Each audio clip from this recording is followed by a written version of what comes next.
Ada pertanyaan lagi nih Bu dari warganet. Bu, sekarang apakah istri yang stres karena sikap suami juga termasuk KDRT? Bagaimana untuk membuktikan? Ini termasuk kekerasan psikis. Ya, di dalam undang-undang KDRT ini kita dimudahkan ya,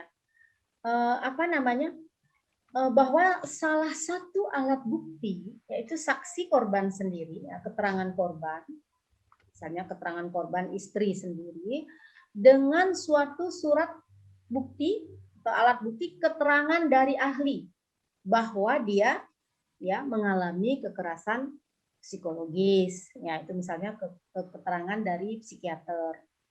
Nah, yang saya bilang tadi itu sebagai visum psikiatrium. Nah, itu bukti daripada kekerasan psikis dalam rumah tangga. Bukti itu penting, bukti itu dicari di psikiater yang rumah sakit pemerintah.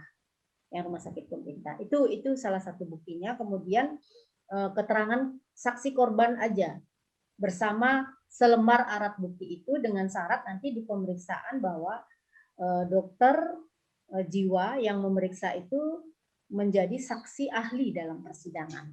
Itu sudah cukup, ya sudah cukup. Inilah kekhususan daripada undang-undang PKDRT. Walaupun para penegak hukum itu polisi, jaksa, hakim dan advokat itu kan dia tetap mengacu kepada hukum acara pidana, yaitu hukum formal kita dalam menegakkan hukum. Nah, di sana dalam hukum acara pidana itu disebutkan satu saksi bukanlah saksi. Berarti minimal ada 2 saksi. Nah, tetapi dalam undang-undang PKDRT ini khusus diatur, ya, ada diatur di sana cukup 1 saksi saja, yaitu saksi korban. Berupa dan 1 tambahan lagi yaitu bukti surat keterangan ahli tadi sudah cukup membuktikan bahwa terdakwa itu bersalah. Jadi bisa naik kasusnya sampai ke tingkat penyidikan, penuntutan dan juga pemeriksaan di pengadilan. Oke, berarti memang KDRT ini ada pengkhususan dalam alat buktinya ya Bu, dengan keterangan saksi korban dan juga bukti otentik kalau mengalami kekerasan itu sendiri. Iya. Ada pertanyaan selanjutnya dari warganet nih Bu. Apa benar tetangga boleh ikut melaporkan KDRT? Apakah batas-batasannya? Haruskah ada persetujuan dari korban?